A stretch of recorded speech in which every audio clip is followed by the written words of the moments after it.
My 7-year-old grandson, Mason, just whispered something to me that tore my soul in two. We just watched Jessica leave for work barely 10 minutes ago, when he walked up to me with those huge eyes full of fear and pulled my arm toward his bedroom. "Grandma, we can't stay here at the house," he told me, his voice cracking. "This morning I heard my dad and mom planning something bad for you." I felt as if the floor were opening up beneath my feet. I looked at my grandson and saw that he was trembling, that his little hands were squeezing my arm with desperation, that he wasn't making anything up.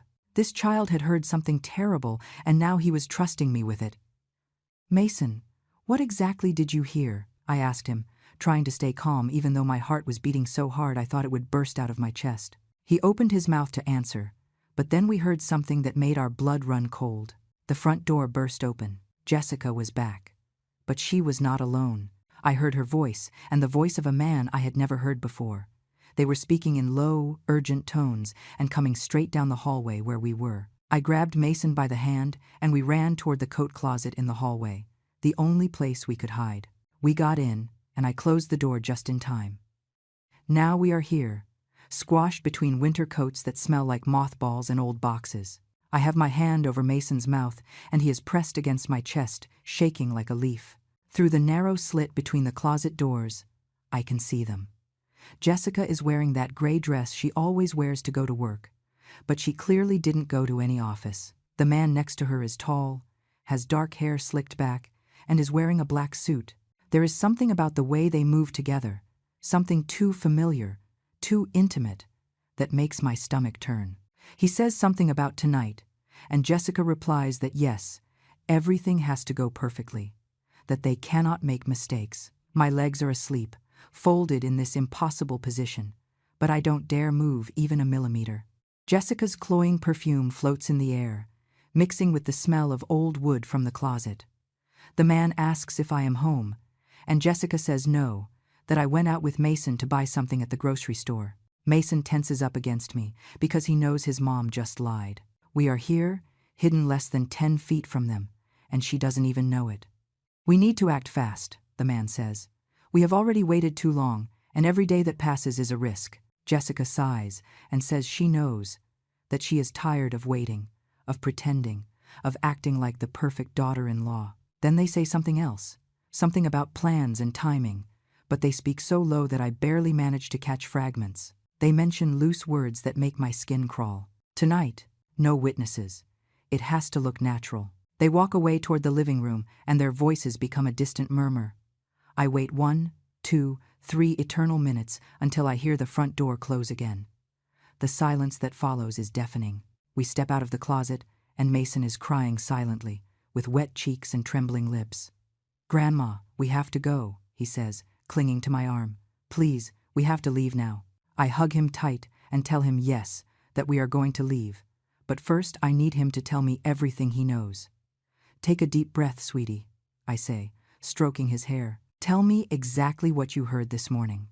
But to really understand what is happening, to comprehend how I arrived at this moment of absolute terror, I need to go back to the beginning. I need to tell you how all this started just 3 days ago, when I arrived at this house with my suitcase and a smile, not knowing I was walking straight into a trap. 3 days ago, I knew nothing. 3 days ago, everything seemed normal.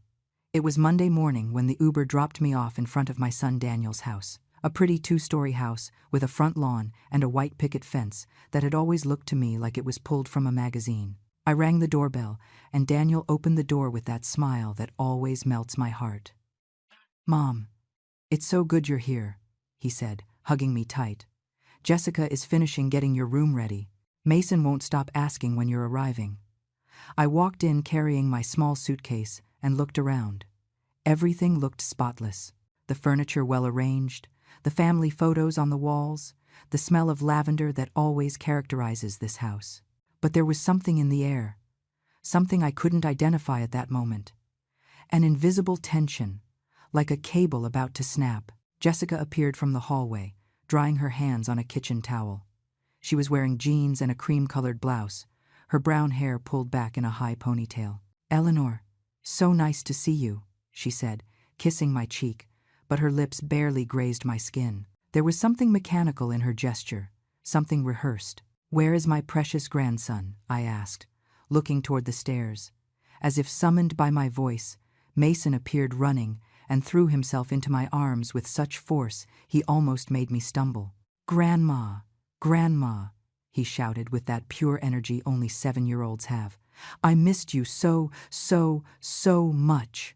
I hugged him, breathing in that smell of green apple shampoo and dirt that he always has from playing outside. This was my grandson, my treasure, the reason I had traveled 5 hours on a bus to be here for 2 full weeks. "Come on, I'll show you my new room," Mason said, pulling me by the hand. Dad painted the walls green for me, like the Ninja Turtles. "It's awesome, Grandma. You have to see it." We went up the stairs, and sure enough, his room was painted a bright green with superhero decals everywhere. I sat on his bed, and he showed me his toys, his books, his drawings from school. He talked non-stop like only he knows how, and I listened, happy to be there with him. But then I noticed something. When he mentioned his mom, his voice changed. It became lower, more cautious. "And Mom hardly plays with me anymore," he said, looking toward the door as if to make sure no one was listening. "She says she is very busy with important things." "What kind of things?" I asked him, stroking his hair. He shrugged his shoulders. "I don't know, Grandma. She is always on her computer or talking on the phone. And when Dad gets home, sometimes they argue, but quietly so I don't hear. But I do hear, Grandma. They talk about money and things I don't understand." My heart tightened a little. Marital problems were common, I knew, but something about the way Mason said it unsettled me. Before I could ask him more, Jessica called us from downstairs for dinner. Dinner was strange. The 4 of us sitting around the table, eating roast chicken with vegetables that Jessica had prepared. Daniel talked about his job at the construction firm, about a new project for residential buildings. Jessica nodded and smiled, but her eyes were lost somewhere far away. "And you, Jessica? How is your job going?" I asked, trying to make conversation. She looked at me surprised, as if she had forgotten I was there. "Oh, good, good," she replied curtly. "Lots of paperwork? You know how accounting firms are." "How long have you been working there?" I asked innocently. She hesitated for a fraction of a second. 3 years, she said, but there was something fake in her tone, something that didn't fit. Daniel didn't seem to notice. He was focused on his food and telling me about the plans he had to take Mason to the park on the weekend. My son was always distracted, always trusting. He was never one of those people who suspect or question, and maybe that was exactly what someone could take advantage of. That night, after putting Mason to bed, I stayed awake in the guest room looking at the ceiling. Something didn't add up, but I didn't know what exactly. It was just a feeling, a tingling on the back of my neck telling me to pay attention. At 2 in the morning, I heard voices. I got up in silence and opened my door just a crack. Daniel and Jessica were in the hallway arguing in whispers. "We can't go on like this," Daniel was saying. "The expenses are out of control, Jessica. The credit card is maxed out, and I don't know where that charge for $2,000 from last month came from." "I already told you it was for work clothes," Jessica replied, annoyed. "I need to look professional, Daniel. You don't understand the pressure I'm under." "Professional for what? If you work from home half the time?" Daniel said. Jessica stayed silent and then murmured something I didn't manage to hear. They went to their room and closed the door. I went back to my bed with a restless heart. $2,000 on clothes. Working from home? Something was definitely not right. The next morning I woke up to the smell of freshly brewed coffee. I went downstairs and found Jessica already dressed in that same gray dress she was wearing today when she came back with that man. "I have an important meeting," she said without looking me in the eye, while checking her phone. "I'll be late, so don't wait up for me for dinner." Daniel had already left for work, and Mason was eating cereal at the kitchen table with his feet dangling from the chair. Jessica gave him a quick kiss on the forehead, grabbed her purse, and walked out the door, leaving a trail of that cloying perfume that was already starting to bother me. As soon as we heard the car drive away, Mason dropped his spoon into the bowl. The sound of metal against ceramic resonated in the silent kitchen. "Grandma," he told me with a seriousness that a 7-year-old shouldn't have, "I need to tell you something." "What's wrong, my love?" I asked him, sitting next to him and taking his small hand in mine. He looked toward the door as if to make sure we were alone, and then looked at me with those dark eyes so similar to Daniel's. "Mom lies," he said in a low voice. "She doesn't go to any office. The other day I got out of school early because I felt sick to my stomach, and the teacher called Mom to pick me up. But Mom didn't answer the phone. Then they called the office where she supposedly works, and they said they didn't know any Jessica." I felt a chill run down my back. "Are you sure about that, Mason?" He nodded his head. "The principal told me, Grandma. She said it was strange. In the end, they had to call Dad, and he left work to pick me up." "And did you tell your dad this?" I asked, although I already knew the answer. Mason shook his head. "Mom told me that if I told Dad something bad was going to happen, she said Dad would get very sad and that maybe he would leave the house and I wouldn't see him again." My blood boiled. That woman was manipulating my grandson, threatening him so he would keep her secrets. "Mason, my love," I told him, squeezing his hands, "none of that is your fault, and your dad is never going to leave you. Do you understand? Never." "But there is more, Grandma," he said, his voice breaking. "Sometimes, when Mom thinks I'm asleep, I hear her talking on the phone. She talks to someone and laughs differently, not like when she talks to Dad, and she says things like, 'Soon we are going to be together,' or 'It won't be long now.' My God. Jessica was having an affair, and my poor son had no idea. I decided in that moment that I needed to find out what was really happening. I wasn't going to let that woman destroy my family. "Mason, go play in your room," I told him. "I'm going to make lunch, and then we're going to do something fun. Okay?" He nodded and went up the stairs, dragging his feet. My heart broke seeing him so sad, so burdened with secrets he shouldn't carry. I stayed alone in the kitchen, and my mind started to work. If Jessica was lying about her job, then where was she going every day? And who was she talking to on the phone? I needed answers. I went up to the second floor stealthily. The door to Daniel and Jessica's room was closed, but not locked. I entered feeling like an intruder in my own son's house, but I knew I had to do it. The room was spotless, too spotless. The bed perfectly made, the furniture without a speck of dust. I opened the drawer of the nightstand on the side where I guessed Jessica slept. Inside there were creams, a magazine, some sleeping pills. Nothing unusual. I tried the closet. Her clothes hung ordered by color. I checked the pockets of her blazers and coats. In one, I found a crumpled receipt. It was from an expensive restaurant. The date was from 2 weeks ago. 2 people. The total bill was $350. Daniel would never spend that much on a dinner. He has always been careful with money. And according to this receipt, the dinner had been on a Wednesday at 2 in the afternoon. Work hours. I put the receipt in my pocket and kept looking. In the back of the closet, behind some shoeboxes, I found something else. A cell phone. It wasn't the one Jessica used normally. This one was older, with a worn black case. I turned it on and it didn't have a passcode. My hands were trembling while I checked the messages. There were dozens of conversations with someone saved as T. The messages were explicit, romantic, and talked about future plans. My stomach turned while I read. "Almost there, baby," said one of the messages from 3 days ago. "We just need to be patient a little longer. When we have the money, we can go far away and start over," Jessica's reply said.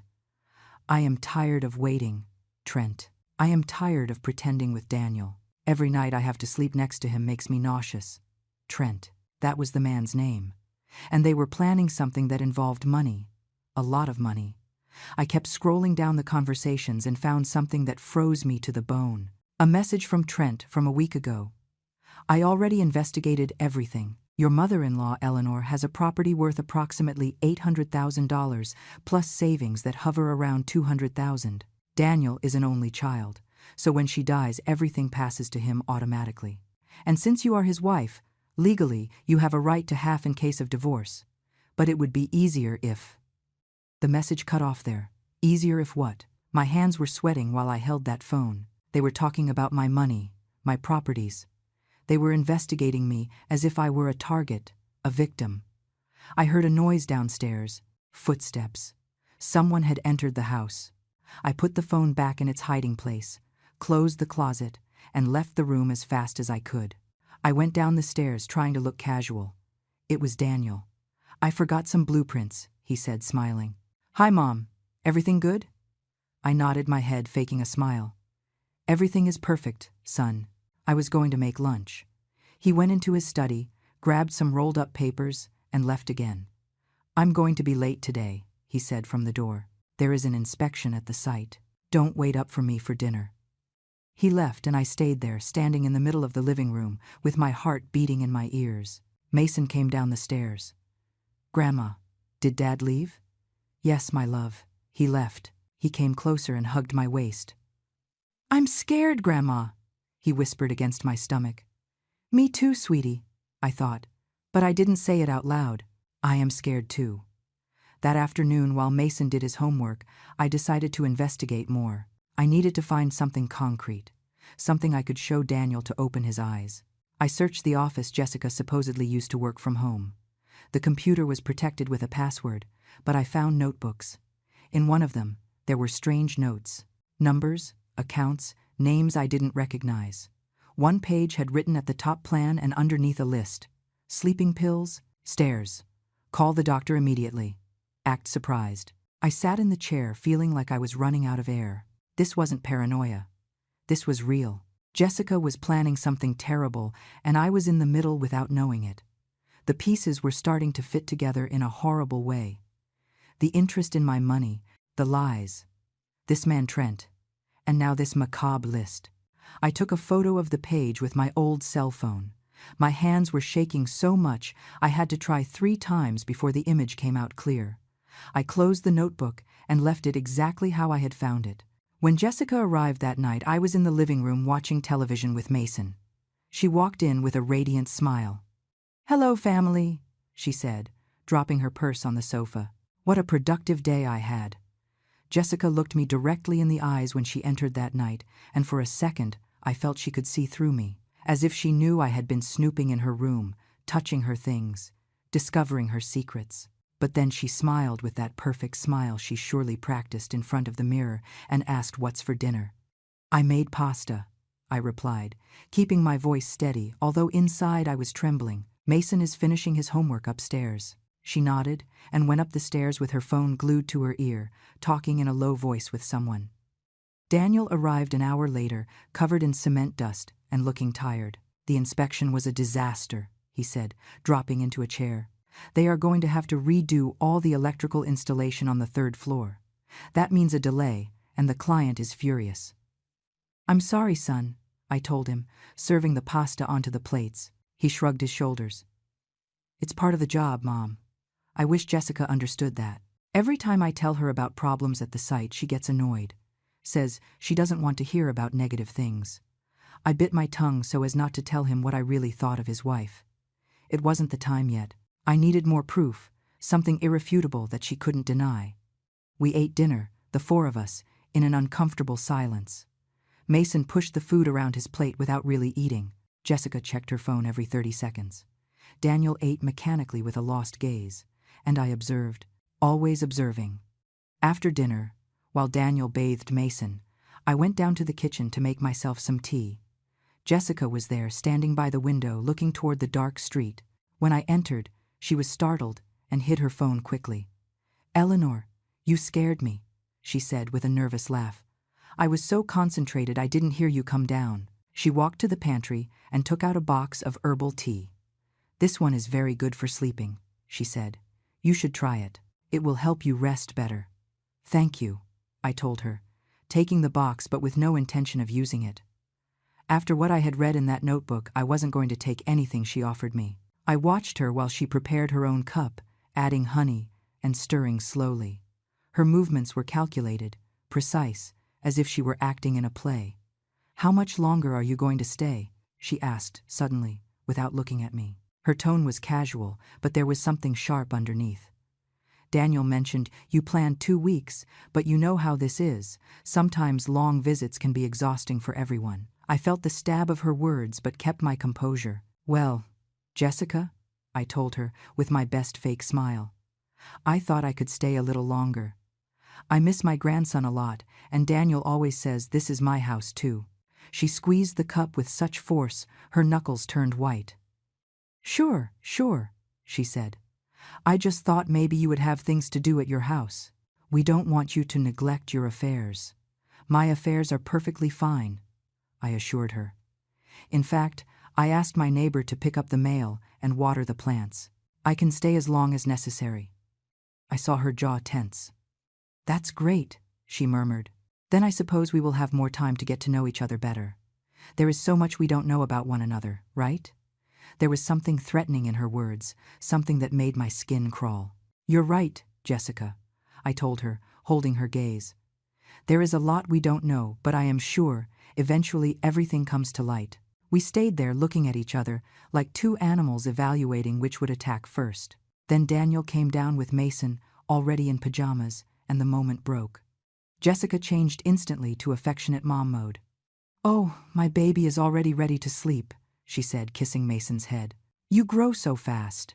Mason didn't reply. He only looked at me with those pleading eyes that said, Get me out of here, Grandma. Come on, Mason, I told him, extending my hand. I'm going to tell you a story before bed. He ran toward me, and we went up the stairs together, leaving Jessica and Daniel downstairs. In his room, Mason got under the covers and hugged me tight. Grandma, I'm very scared, he whispered. Today at school, the teacher taught us about 911. She told me that if I ever felt in danger, I should call. Do you think we should call? My heart broke. I didn't want to scare him more, but I couldn't lie to him either. Listen to me well, Mason, I told him, taking his little face between my hands. If something happens, if at any moment you feel you are in danger or that I am in danger, I want you to run to the neighbor's house and call for help. Do you understand me? It doesn't matter what. It doesn't matter who tells you not to do it. You do it. He nodded with tears in his eyes. But Grandma, what if Mom gets mad? What if she says I am a bad boy? You are not a bad boy, I assured him. You are the bravest and smartest boy I know. And protecting the people we love is never wrong. Never. He snuggled against me, and I told him a story about a brave knight who saved his kingdom from an evil dragon. He fell asleep before I finished. I went down the stairs and found Daniel alone in the living room. Jessica already went to sleep, he said, pointing upstairs. She says she has a migraine. I'm going too, Mom. Tomorrow I have to be at the site at 6 a.m. He kissed my forehead and went up, leaving me alone in the gloom of the living room. I sat on the sofa and took out my phone. I needed to do something. I needed to ask for help. But who? The police would laugh at me. I had no real proof, only suspicions, a notebook with ambiguous notes and messages on a phone I shouldn't have seen. Then I remembered Patricia, my lifelong friend. Patricia, who had worked 30 years as a lawyer before retiring. Patricia, who always knew what to do in difficult situations. I wrote her a message trying to sound calm but urgent. Patricia, I need your help. I am at Daniel's house, and I think Jessica is planning something terrible. I don't know who else to turn to. Please call me when you can. I sent the message and waited. The minutes dragged like hours. Finally, at 11 at night, my phone vibrated. It was Patricia. Eleanor, what is going on? You have me worried. Tell me everything. I told her. I told her about the messages, about the notebook, about Jessica's lies, about Mason's fear. We talked for almost an hour in whispers while I paced the living room, looking constantly toward the stairs to make sure no one came down. Eleanor, this is serious, Patricia told me with a grave voice. You need solid evidence.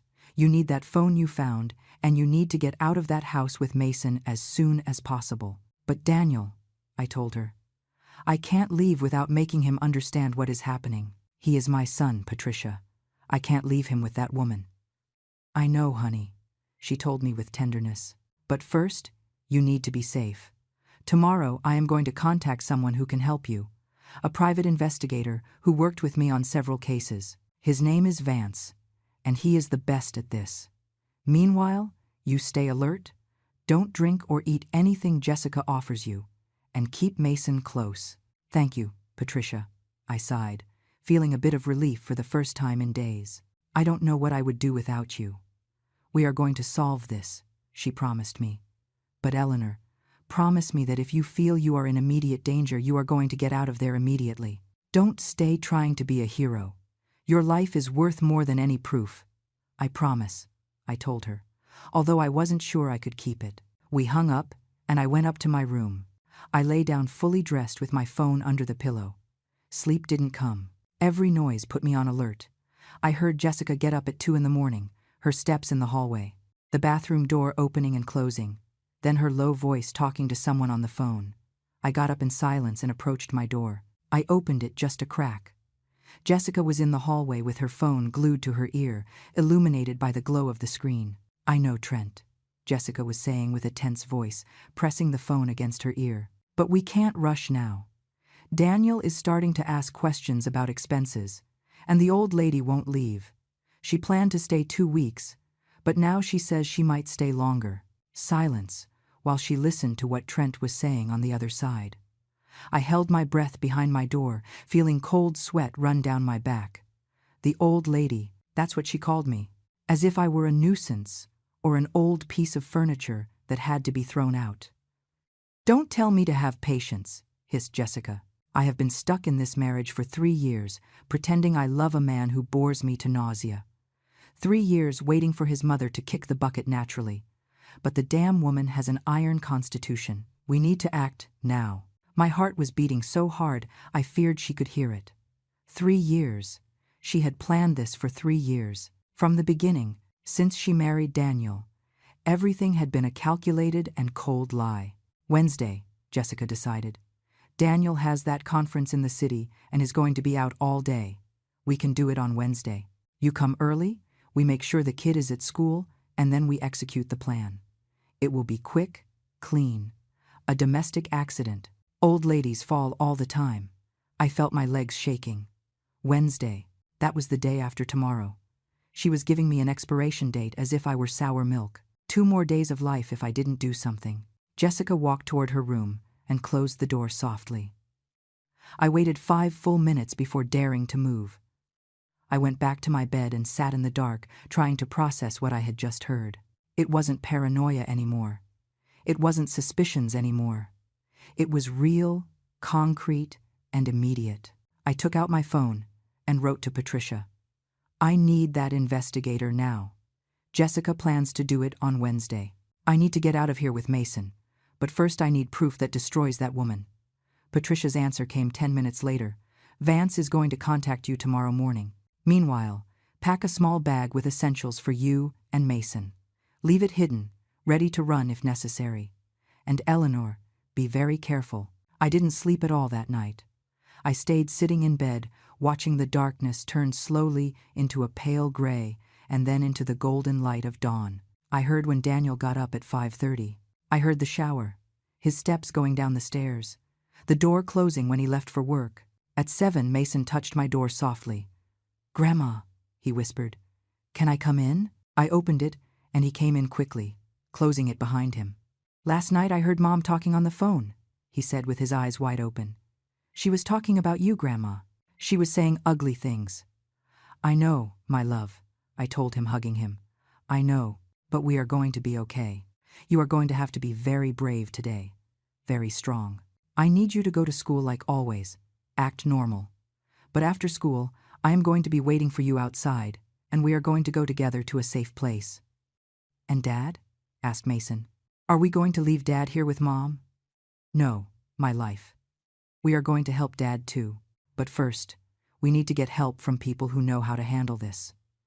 "Do you trust me?" He nodded. "I always trust you, Grandma. You are the bravest person I know." His words gave me strength. We went down together to have breakfast. Jessica was already in the kitchen preparing Mason's lunchbox. "Good morning," she sang with that fake voice so sweet it made me want to vomit. "Did you sleep well, Eleanor? You look tired." "Very well, thank you," I lied, pouring myself coffee. "I'm just a little used to my own bed, you know." She smiled, showing all her teeth. "Well, if you want to leave earlier, there's no problem. I know Daniel would understand. We don't want you to feel uncomfortable." "How considerate you are, Jessica," I told her with my best sweet grandma smile. "But I wouldn't leave for anything in the world. I am enjoying this time with my family very much." I saw her smile tense up. "Perfect," she said through her teeth. "Then I suppose you will be here a while longer." The doorbell rang, interrupting our silent war. Jessica frowned. "Who can it be so early?" she murmured, walking toward the door. She opened it, and I heard a deep and calm male voice. "Good morning, ma'am. I am looking for Mrs. Eleanor. I am Vance, private investigator. We have an appointment." My heart jumped. Patricia had worked fast. Jessica turned toward me with eyes full of suspicion and something that looked like fear. "Eleanor, do you know this man?" I stood up, smoothing my blouse, and walked toward the door with all the dignity I could muster. "Yes, Jessica, I know him. Mr. Vance is helping me with a legal matter related to my property. I thought it would be good to take advantage of the fact that I am here to resolve some pending items." Vance was a man of about 50, tall with gray hair and eyes that seemed to see everything.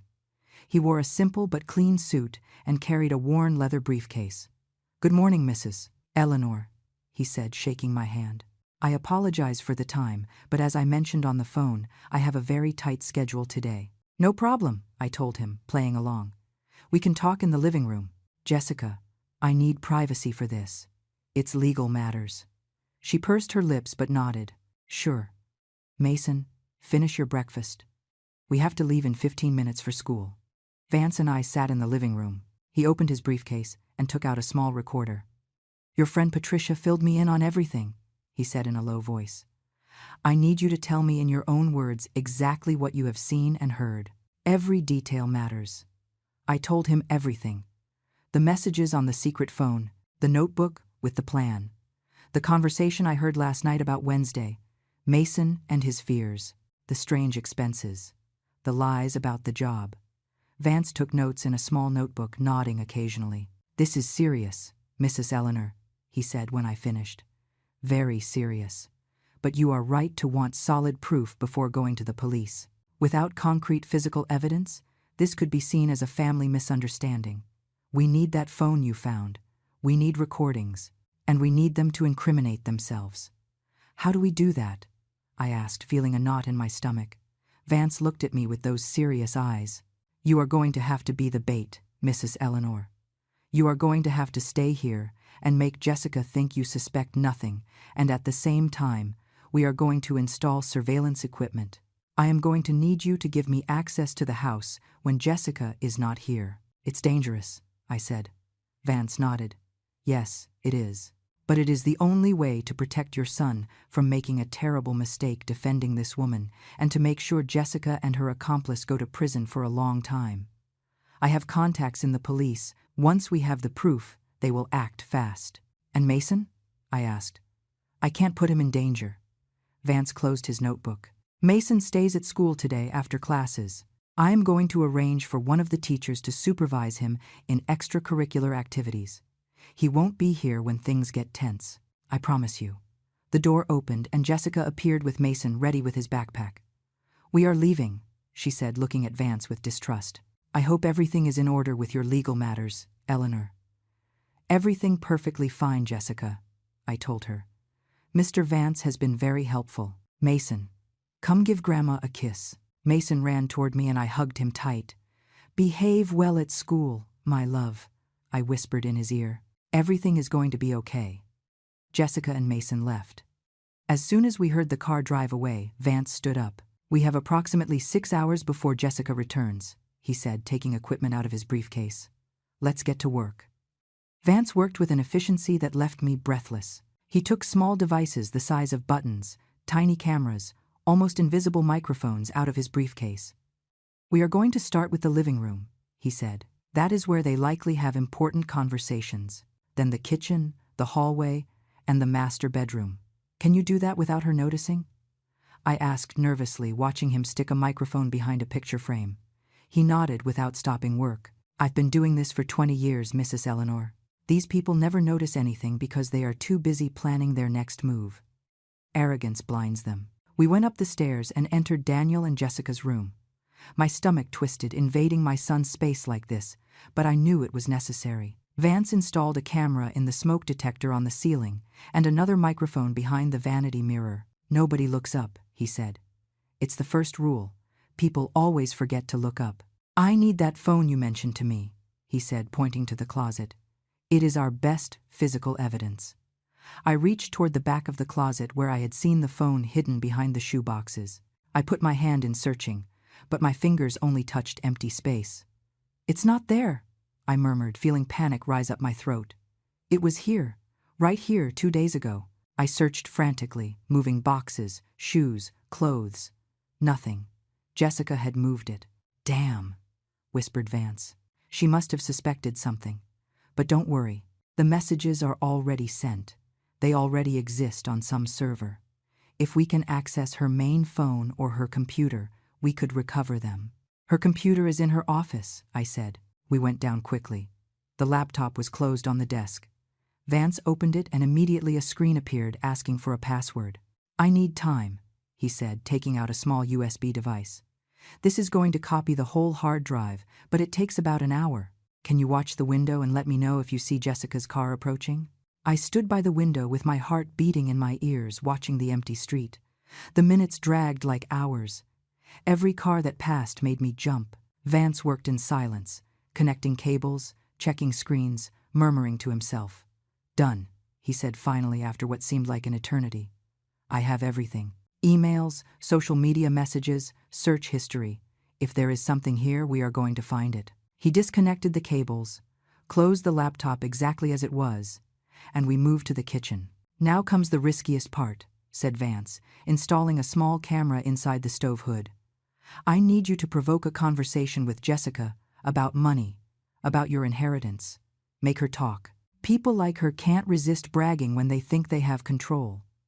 I don't know if I can do that, I told him, feeling my confidence wobble. I am not an actress. What if she realizes I am provoking her? Vance put a hand on my shoulder. Mrs. Eleanor, you have been strong all this time. You have protected your grandson. You have investigated on your own. You have kept calm under incredible pressure. You can do this. You just need to make her mad a little. Angry people say truths they would normally hide. We finished the installation just in time. I heard the engine of Jessica's car approaching. Vance packed everything quickly into his briefcase. Remember, he said, walking toward the door. Tonight, family dinner. Bring up the topic of your will, of your properties. I will be monitoring everything from my van parked 2 blocks away. If something goes wrong, if you feel you are in danger, immediately say the word pumpkin. It is uncommon. No one uses it in normal conversation. This will be my signal to enter. Pumpkin, I repeated. He nodded and left just as Jessica was parking the car in front of the house. I saw him walk toward his vehicle with a casual step, as if he were any neighbor. Jessica entered with grocery bags. Did he leave already? Your lawyer? She asked, dropping the bags on the table with more force than necessary. Yes, I told her, helping her unpack. Everything got resolved. I just signed some documents about the renewal of my will. I saw her tense up. Oh? Your will? And does everything stay the same? Or did you make changes? Her tone was casual, but her eyes were alert, calculating. Well, you know how one is at my age, I said, following the script Vance had suggested. I want to make sure everything is in order for when I am not here. Daniel is my only son, so naturally everything goes to him. The house, the savings, the investments, everything. Jessica took cans out of the bag with mechanical movements. How generous you are, she said. Daniel is lucky to have a mother who thinks about his future. How much do you calculate everything is worth if it's not indiscreet? I swallowed hard. This was the moment. Well, the house was appraised recently at about $800,000, plus savings and investments. It probably hovers around $1 million. Maybe a little more. I saw her eyes shine. $1 million. That amount represented her freedom, her escape, her new life with Trent, and I was the only thing standing in her way. Wow, she said, trying to sound impressed. That is a lot of money. Daniel hadn't told me you came from such a well-off family. You have worked hard all your life, I suppose. All my life, I replied. My husband and I saved every penny. We lived modestly, invested wisely, all to leave something to our son so he and his family would have security. And his family, repeated Jessica. That includes Mason and me too, right? We are family now.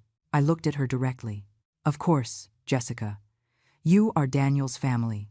When I die, everything will be his and he will decide what to do with it. When you die, she repeated slowly. And when do you expect that to be? I mean, you are 63 years old. You could live another 30 years easily. Her voice had a strange tone, almost resentful. Well, one never knows, I said, shrugging my shoulders. My mother lived until 92. Good genetics, I suppose. I could be here bothering everyone for a long time yet. I laughed, trying to sound natural. Jessica didn't laugh. Yes, she said, squeezing a can of tomatoes with such force her knuckles turned white. A long time. The silence that followed was dense and uncomfortable. Then she smiled that fake smile. Well, it's good you have your health, Eleanor.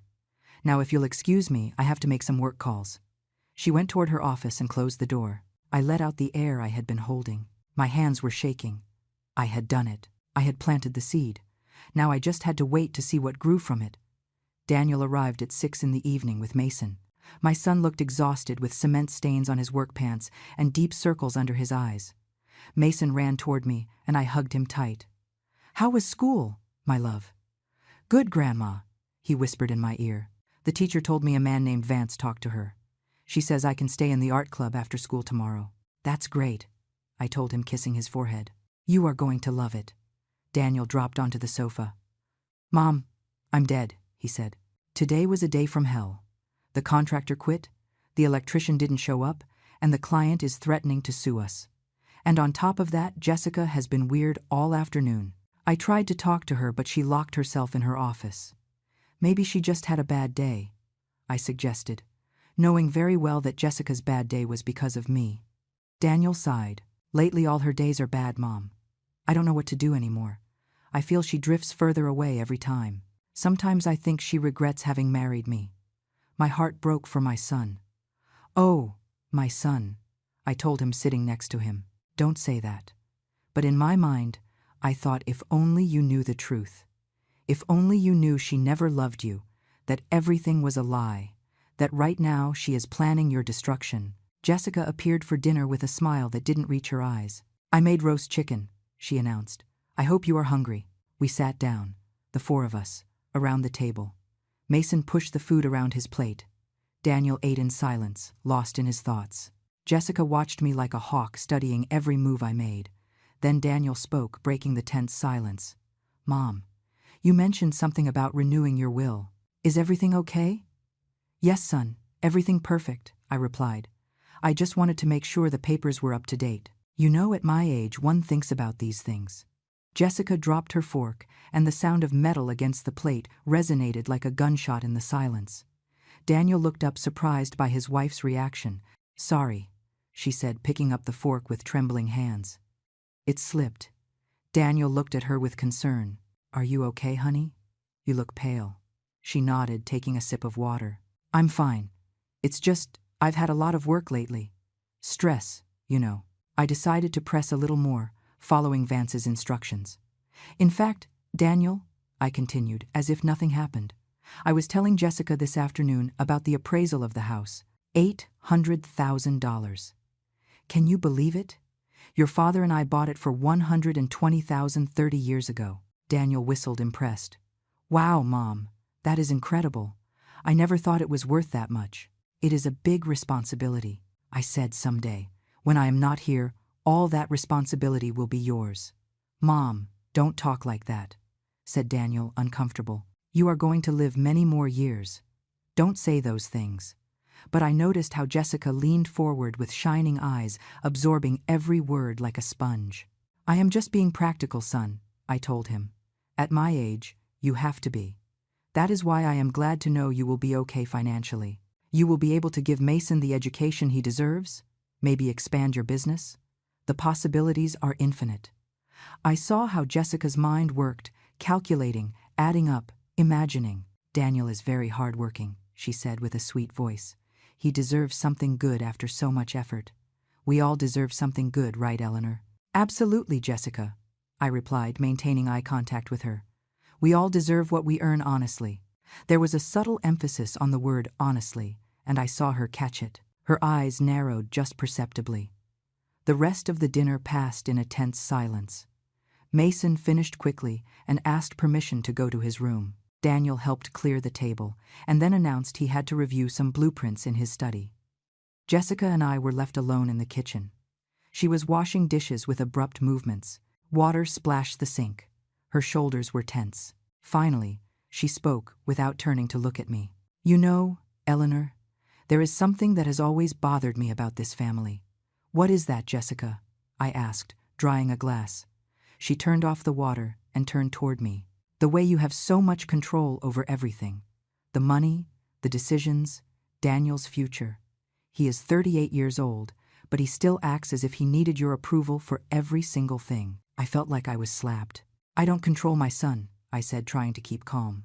"I only want the best for him." Jessica laughed, but there was no humor in that sound. "The best for him or the best for you? Because from my point of view, it seems you want to keep him tied to you forever." "That is not true," I protested. "Then why have you never given us money for a down payment on our own house?" she asked, crossing her arms. "Why do you keep all that money for when you are dead instead of helping your son now, when he really needs it?" There it was, the real Jessica coming out of hiding. "Daniel has never asked me for money," I said. "If he needed it, I would be happy to help him." Jessica snorted. "Of course he hasn't asked. Because you raised him to be too proud to ask for help. Very convenient for you, right?" "I am not going to argue with you, Jessica," I said, turning around to leave the kitchen. She grabbed my arm. Her fingers dug into my skin with force. "Don't you dare turn your back on me," she hissed. "You think you are so perfect, so superior. But I see the truth. You are a selfish old woman who can't let go of her son." "Let go of me," I said with a cold voice. She squeezed harder.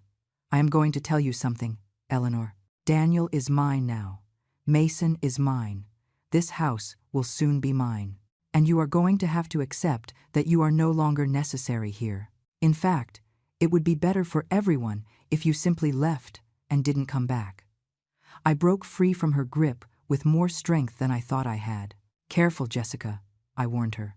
"You are showing your true face." She smiled, and it was a cold, calculating smile. "My true face.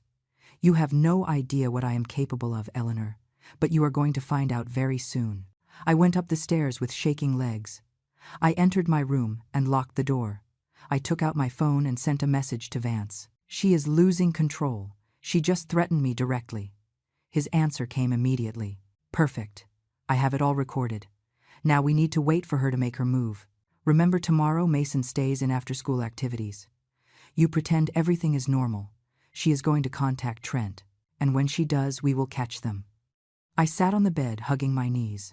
My phone vibrated again. It was a message from Jessica intended for someone else, but accidentally she had sent it to me.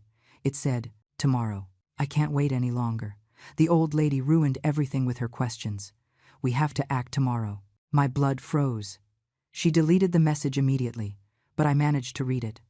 I took a screenshot and sent it to Vance. "She just moved up the plan," I wrote. "It is tomorrow, not Wednesday. Tomorrow." "Damn," replied Vance. "It's okay. We can handle this. Tomorrow keep Mason at school, whatever happens. I am going to be outside the house with my team and with the police on standby. When Trent arrives, we are going to catch them red-handed. And if something goes wrong," I wrote with trembling fingers, "if she tries something before Trent arrives, that is why I am going to give you this," he replied. "Tomorrow morning I am going to pass by as if I were a delivery guy. I am going to hand you an envelope. Inside there is a small panic device. If you press it, we are going to be there in less than 2 minutes. We won't leave you alone, not even for a second." I couldn't sleep that night. I stayed sitting in bed listening to every noise in the house. At 3 in the morning, I heard steps in the hallway. They stopped in front of my door. The doorknob moved slowly. I held my breath. The door was locked.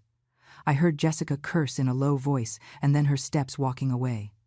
My heart beat so hard I thought it would burst out of my chest. She had tried to enter my room in the middle of the night. What would she have done if the door weren't locked? Dawn arrived, finally painting the sky orange and pink. I got up, showered, and dressed in comfortable clothes. Slacks, jeans, sneakers. If I had to run, I wanted to be prepared. I went down to the kitchen, and Jessica was already there, making coffee. "Good morning, Eleanor," she said with a smile that didn't reach her eyes. "Did you sleep well? I heard your door was locked last night."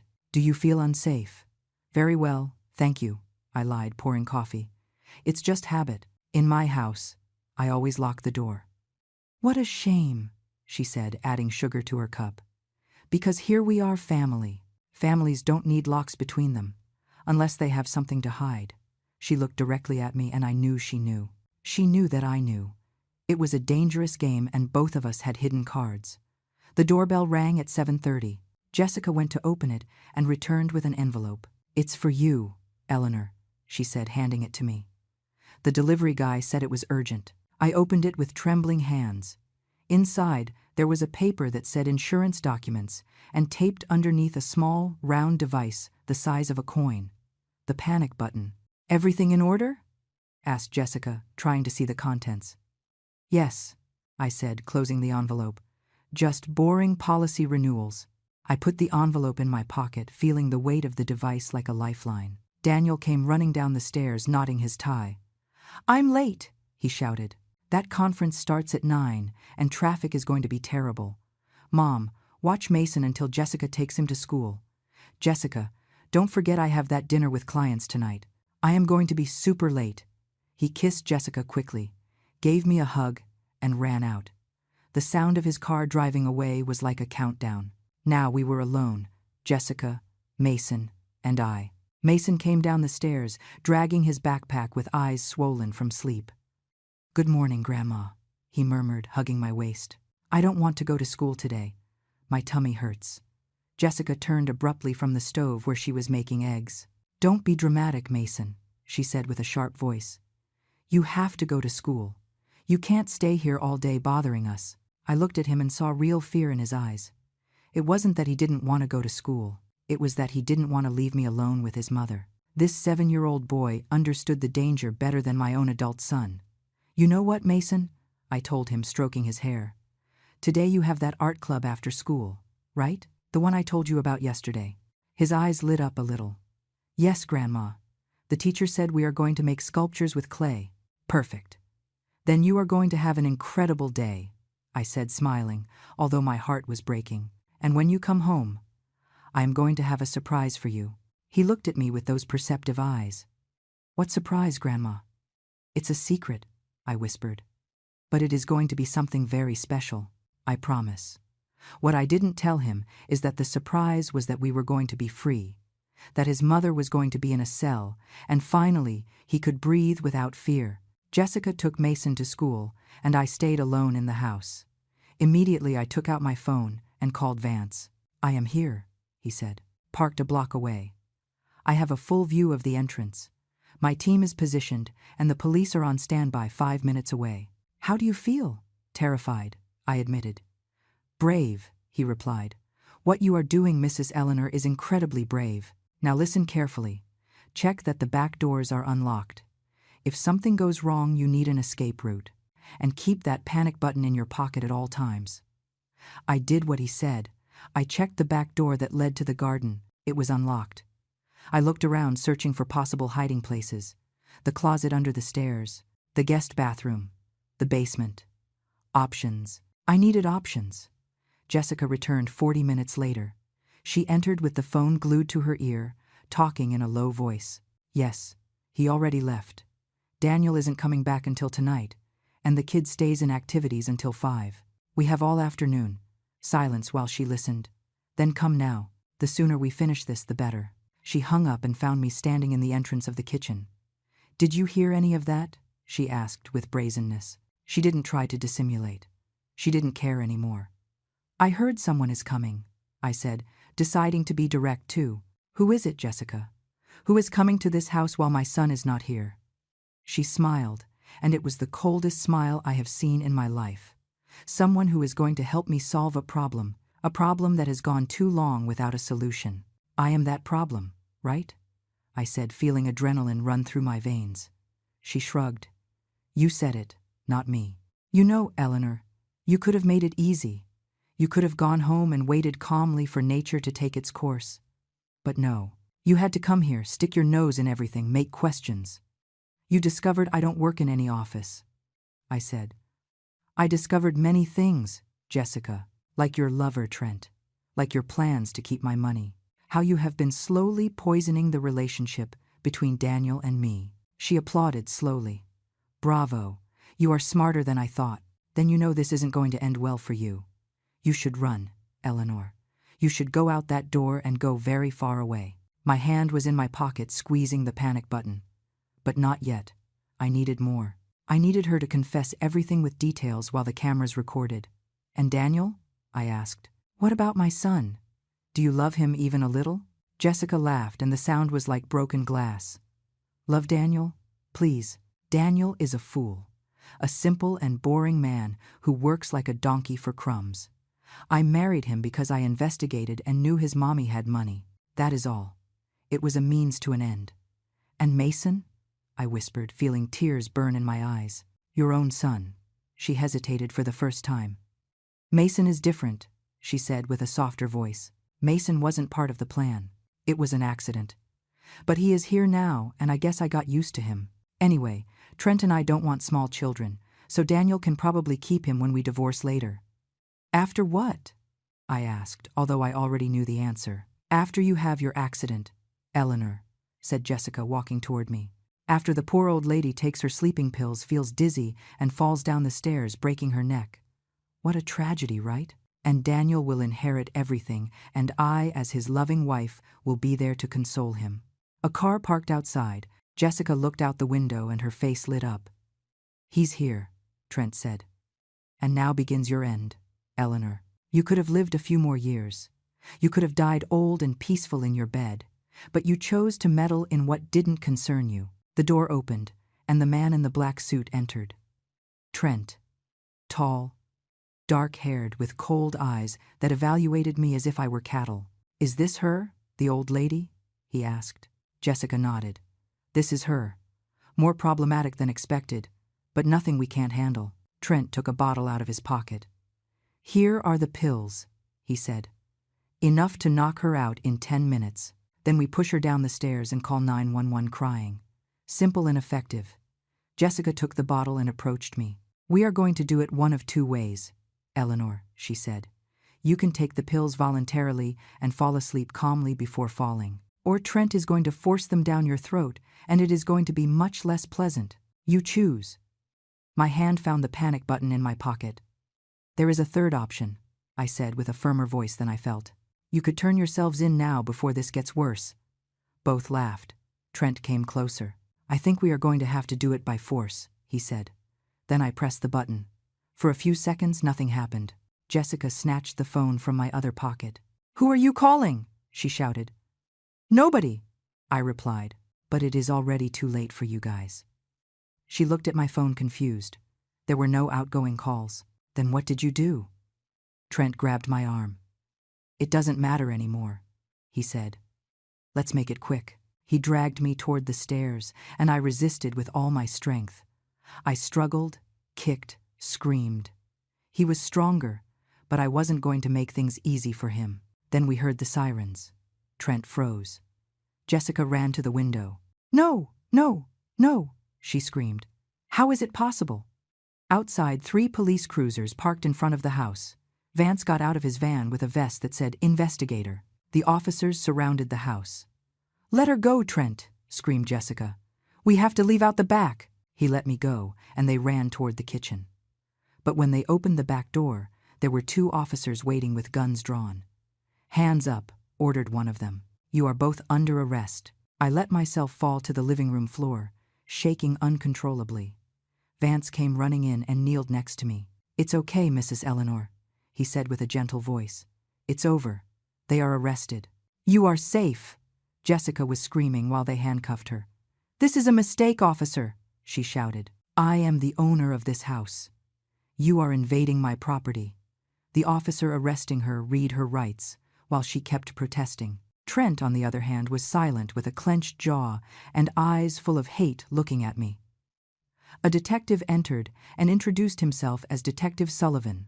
"Missus, Eleanor, I need you to tell me everything," he said, taking out a recorder. From the beginning. I took a deep breath and began. I told him every detail, the messages, the notebook, the threats, the plan, everything. Jessica listened from where she was handcuffed, and her face went from anger to disbelief to something resembling panic. "You were watching me," she whispered. "All this time you were hunting me." "I was just protecting myself," I replied. "And protecting my family," Detective Sullivan nodded. "We have enough evidence for multiple charges," he said. "Attempted premeditated murder, conspiracy to commit murder, fraud. They are going to spend a long time in prison."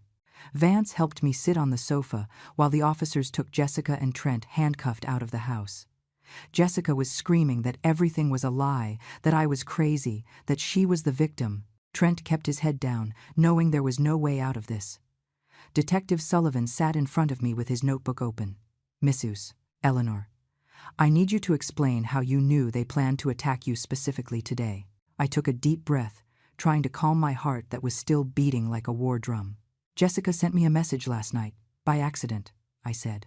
"It said they had to act today, that they couldn't wait any longer." I showed him the screenshot I had saved. The detective photographed it with his phone. "And the recordings?" he asked. Vance intervened. "I have everything, detective.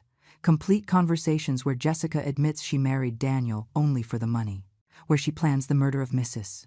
Eleanor, where Trent details the method they would use. Everything is documented with date and time." The detective nodded, satisfied. "This is a solid case. They are going down for a long time. But now we need to talk about your son, Daniel.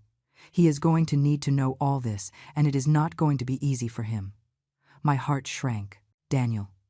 My poor son who worked tirelessly, who loved his wife, who trusted blindly. How was I going to tell him everything had been a lie? That the woman with whom he shared a bed planned to kill me? That his marriage was a cruel farce? "I am going to tell him," I said with a firm voice. "He is my son. I need to be the one to tell him." The detective nodded. "Okay, but I am going to need to talk to him too. It is important he understands he is not under suspicion. From everything we have investigated, he knew nothing." "Nothing," confirmed Vance. "Daniel is a victim in this too. Jessica manipulated him from day one. She chose an honest, hard-working man who wouldn't question too much. Someone with a wealthy mother and no other siblings to complicate the inheritance." I stood up with trembling legs. "I have to go get Mason," I said. "He can't find out about this at school. I need to bring him home to explain what I can without traumatizing him more than necessary." Vance offered to take me. We got into his van, and while he drove toward the school, he explained everything he had discovered.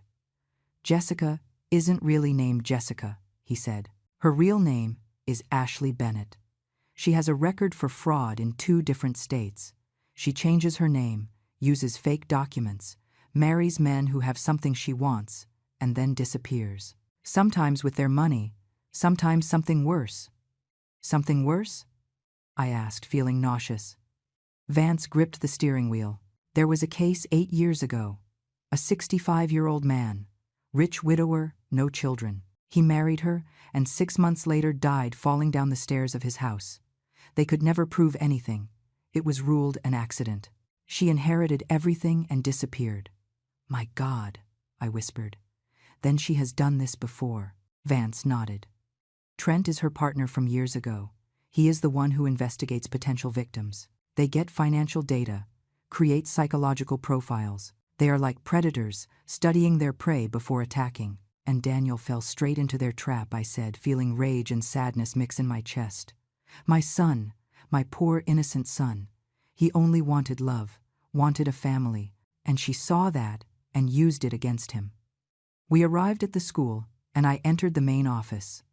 I explained to the principal that I needed to take Mason for a family emergency. She looked at me with concern but didn't ask questions. She called the classroom, and minutes later, Mason appeared with his backpack and eyes wide open. "Grandma, what happened?" he asked, running toward me. "Are you okay?"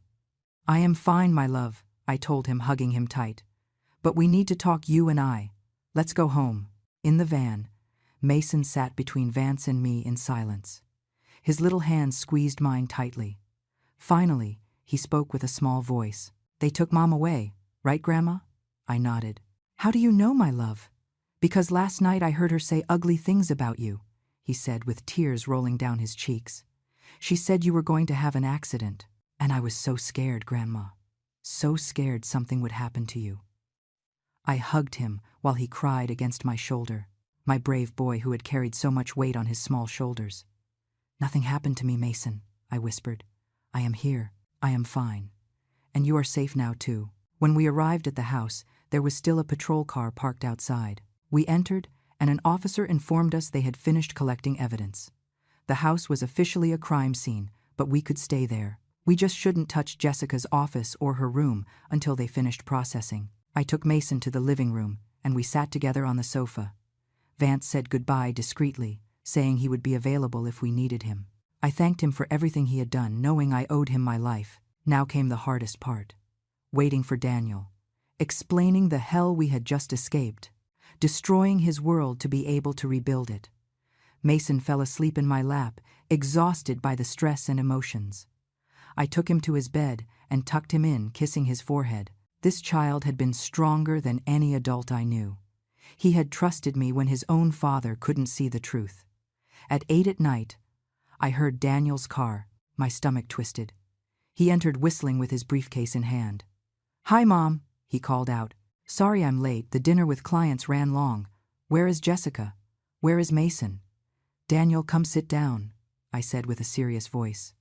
He looked at me, confused by my tone. "What's wrong, Mom? Are you okay? You look pale." "Sit down, son," I repeated. "I need to tell you something, and it is going to be very hard to hear." He sat slowly in the armchair in front of me, with fear starting to reflect in his eyes. "Mom, you're scaring me. What is happening? Where is my wife?" "Jessica was arrested today," I said bluntly. There was no soft way to say it. Daniel froze, as if not processing the words. "What did you say finally? What does that mean, arrested? Why?" "This has to be a mistake. For attempted murder," I replied. "For conspiracy to kill me and keep my inheritance." The color disappeared from his face. Daniel stood up with hands shaking. "This is crazy," he said. "Mom, what are you saying? Jessica wouldn't do something like that. She loves me. We love our family. There must be a terrible misunderstanding." "There is no misunderstanding, son," I told him. And then I told him everything. Every painful detail. The messages with Trent. The secret phone. The notebook with the plan. The lies about her job. The threats. Everything. Daniel dropped to his knees, crying like I hadn't seen him cry since he was a child. "No, no, no," he repeated over and over. "This can't be real. She can't have been lying all this time. I love her, Mom. I love her so much." My heart broke for him. I kneeled beside him and hugged him while he sobbed against my shoulder. "I know, son," I whispered. "I know you loved her. But she didn't love you. She used you, and I am so sorry. Sorry for not seeing this sooner. Sorry for not being able to protect you from this pain." Mason appeared on the stairs, rubbing his eyes. "Dad," he whispered. Daniel looked up toward his son with a shattered face. Mason ran down and threw himself into his father's arms. The two cried together while I surrounded them with my arms, trying to keep what was left of our family together.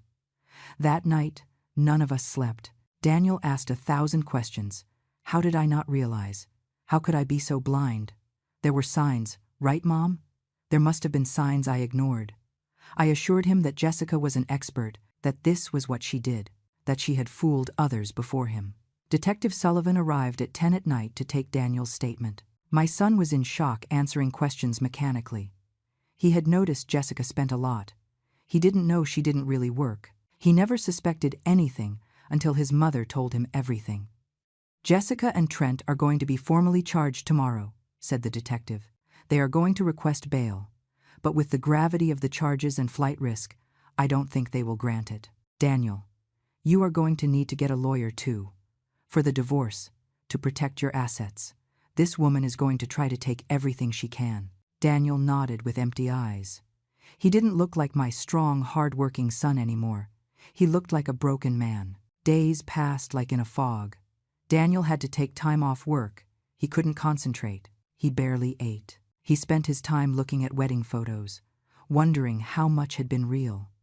Mason became quieter, more attached to me. He had nightmares where his mom chased him. The child psychologist I hired said he would need therapy for a long time. that this type of betrayal from a mother figure left deep scars. 1 week after the arrest, I received a call from the district attorney. "Mrs. Eleanor," he said, "Jessica wants to make a deal. She is willing to plead guilty to all charges in exchange for a reduced sentence. Trent is doing the same. Both want to avoid trial. How much time are they going to spend in prison?" I asked the DA, pressing the phone against my ear. He paused before answering. "With the deal, Jessica would receive 15 years without the possibility of parole for the first 10.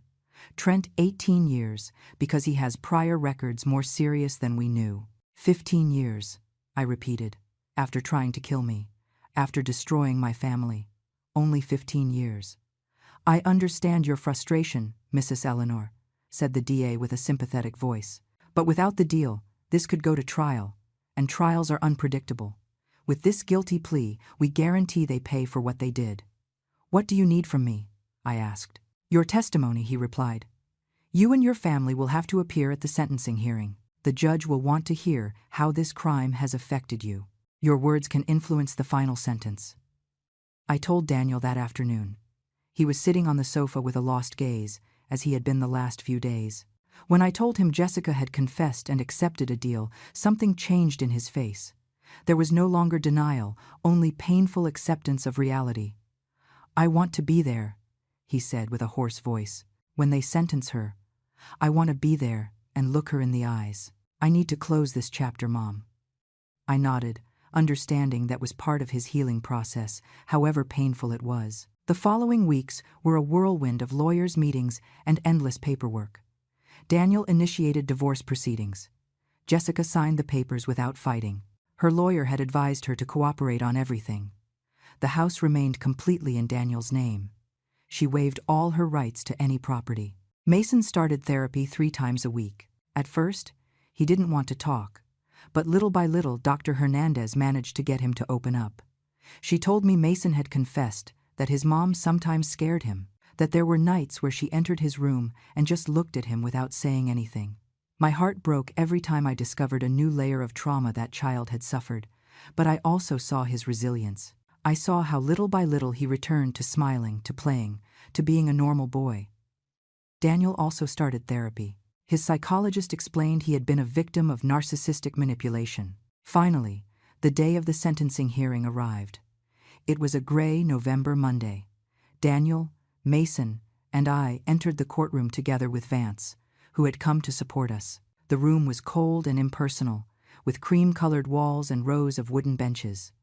Jessica entered handcuffed, dressed in an orange prison uniform. She looked different, her hair unkempt, her face without makeup. She was no longer the perfectly presented woman I knew. She was someone ordinary, stripped of all her acting. Her eyes searched for me in the audience, and when our gazes crossed, I saw something that could have been shame. Trent entered after, also handcuffed. He didn't look at anyone. He kept his head down, as he had done since his arrest. The judge entered, and we all stood up. He was an older man with white hair and a serious expression. He sat down and started reviewing the case documents. "We have reviewed the guilty plea of both defendants," he said with a deep voice that resonated in the room. "But before proceeding with the sentence, I would like to hear victim impact statements. Mrs. Eleanor, please come to the front." I stood up with trembling legs. I walked toward the stand and stood in front of the microphone. I took a deep breath and started speaking. "Your Honor, I came to my son's house hoping to spend quality time with my family. Instead, I discovered that my daughter-in-law had planned my murder to steal my inheritance." My voice cracked, but I continued. "That woman not only planned to kill me, she manipulated my son for years. She terrorized my 7-year-old grandson. She destroyed the trust of an entire family. I had to hide in a closet with my grandson, fearing for our lives." I looked directly at Jessica. She held my gaze this time, without looking away. "What hurts the most," I continued, "is not that you tried to kill me. It's that you betrayed a good man who truly loved you. That you used an innocent child as a pawn in your cruel game." The judge nodded and indicated I could return to my seat. Then he called Daniel. My son stood up and walked toward the front. He looked thinner, older than he was. Pain had left visible marks on his face. "Your Honor," started Daniel with a trembling voice. I married that woman believing I had found the love of my life. I worked day and night to give her a good life. And now I discover everything was a lie, that she never loved me, that she only saw me as a means to get to my mother's money. He paused, wiping away tears. My son asks me why Mom doesn't live with us. How do I explain to a 7-year-old boy that his mother is a criminal, that she planned to kill his grandmother? Daniel looked at Jessica directly. You took years of my life, he said. Years I wasted loving someone who never existed. But I am not going to let you destroy what is left of my family. We are going to heal. We are going to move forward. He returned to sit next to me. I took his hand and squeezed it. The judge looked at Jessica. Mrs. Bennett, do you have anything to say before I pass sentence? Jessica stood up with the chains of her handcuffs jingling. She looked toward us, and for the first time, I saw something genuine in her expression. I regret what I did, she said with a barely audible voice. I regret having hurt innocent people. I have no excuse for my actions. Daniel, you deserve someone better. Mason deserves a better mother. Eleanor, I am sorry. I only hope someday you can forgive me, although I don't deserve that forgiveness. The judge ordered her to sit and took a moment to review his notes. Finally, he spoke. I have reviewed this case exhaustively. The premeditation, the prolonged deception, the use of a minor as a tool of manipulation. All this speaks of a dangerous person. Mrs. Bennett, I sentence you to 18 years in prison without the possibility of parole for the first 14 years. Additionally, you must pay full restitution to the family. Jessica showed no emotion. She only nodded, accepting her fate. Mr. Trent, continued the judge, you have a history that shows a pattern of this type of behavior. I sentence you to 22 years in prison without the possibility of parole for the first 18 years. The officers took them out of the room, and thus ended that dark chapter of our lives. We left the courthouse, and the sun was shining outside, contrasting with the darkness we had left inside. Mason took my hand. It's over, Grandma, he asked. Can we be calm now? Yes, my love, I told him, kneeling to get to his level. It's over. We are safe now. The following months were of slow but steady rebuilding. Daniel sold the house. He said he couldn't live there with so many painful memories. He bought a smaller, cozier one in a quiet neighborhood.